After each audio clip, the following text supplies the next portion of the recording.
friendship! Welcome back to our Swivel Chair Devotions. Today we're going to be talking about the most fantastic concept known to man, and that is friendship. Yes, we were talking about friendship today, and in fact this whole month is dedicated to the simple idea of friendship. So our main point for this month is this: friendship is using your words and actions to show others you care. So we'll be talking about that all this month, and we're going to start things off by talking about some very wise words from a guy named Solomon. So with that said, let's do that right now. Alright, so welcome back to Swivel Chair Devotions. Alright, so let's go ahead and... Wait a minute. You guys may not know who Solomon is. We need to talk about that actually, so you know who he is. That's important because he's the subject of this story. So, first off, you need to know this. He is the son of David. Do you remember who David is? King David? Okay, he was the guy who did this. And he took out the giant, right? He was known for that because he was able to take out the giant Goliath, okay? And we know that Solomon is his son. So he is responsible for being the next king in line. So he's a very important character because he's known as being one of the wisest people that ever existed. I know, the wisest. So he is responsible for some really great sayings, such as, "To be or not to be, that is not the question. Thus saith I, when eating chips with a friend, thou shalt not dip twice, but once, not thrice, but once. Let it be decreed that when eating chicken nuggets, to achieve the ultimate experience, thou must use sauce." Yeah, no, that's definitely not the case. And also, who is that? Actually, he was known for being a very wise person because he helped a lot of people. And that was the big thing that made him such a great king. So to look at that, he gave us some examples of what friendship looks like. So let's talk a little bit about that. Now, if you have your Bibles, you're going to want to go to Ecclesiastes chapter 4, verses 9 through 12. And that's what we're going to be kind of looking out from.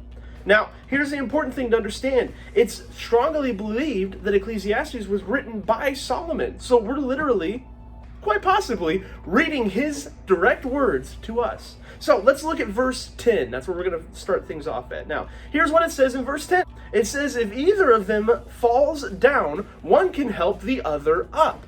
Referring to, of course, friends, two people. And then it says, "But pity anyone who falls and has no one to help them get up." So, looking at this, Solomon kind of gives us a good idea of what friendship should look like. It should look like two people who are helping each other out, right? So one person helps the other person get up, and then vice versa, that person helps the other person get up. So it's important that when we're looking for friends, we're looking for someone who can do that for us.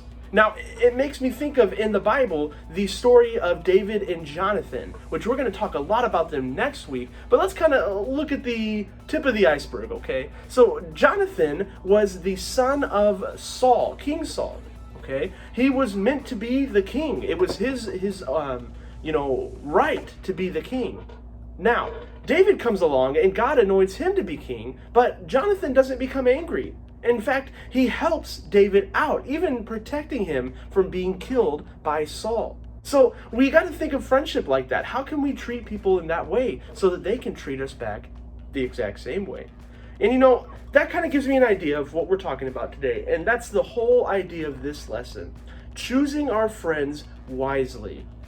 Okay, so Solomon, he helps us out a lot when he tells us about this. We need to be able to help our friends get up. But what should we be looking for in friendship? So we're providing that. We're making sure that we're always helping people. But what can we search for other people to do? Well, he helps us with that too. By looking at verse 12, it's going to show us exactly what we should look for in a friendship. And that's a thing called unity. So let's look at what unity looks like. Here's what he says. "A cord of 3 strands is not quickly broken." So I want you to imagine I got some sticks in my hand, okay? I got one stick here, okay, and it's right like this, We have that stick, and you may know when you grab a stick like that, you can just easily break it in half, right? Because it's just one stick. Well, what happens when you put 2 or maybe 3 or maybe 5 sticks in a hand? Well, suddenly it's not so easy to break that, right? So when we look at this, that's what unity is. It's people who are gathered under the same point to do the same thing, and suddenly they can't be broken as easily, right? Now the Bible also tells us this: where two or more are gathered in God's name, there he will be with them. So when we have several people who are believing in Jesus and following him, all of a sudden they can't be broken. The friendship, it's almost indestructible, right? So Solomon says we should be united in that way. So when we're looking for friends, we're looking for a friend that's going to last, and we're trying to figure out what that will look like. We need to look for people who believe in Jesus just like we do, because then that relationship is united and won't break as easily.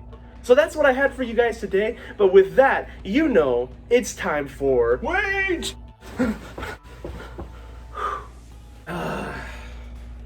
Who even are you?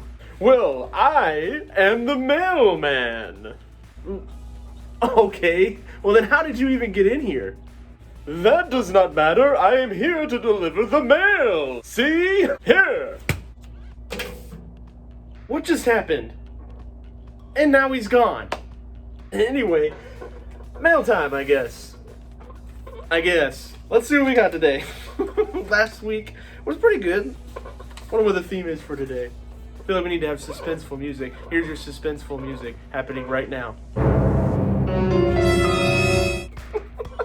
Alright, so here's your verse for this week for you to memorize and write in the comments, okay? Here's what you got. So today is going to be Proverbs chapter 12, verse 26. Go ahead and look that up, memorize it, and write it in the comments, okay? All right, thanks for joining us this week, guys. I'll see you next week.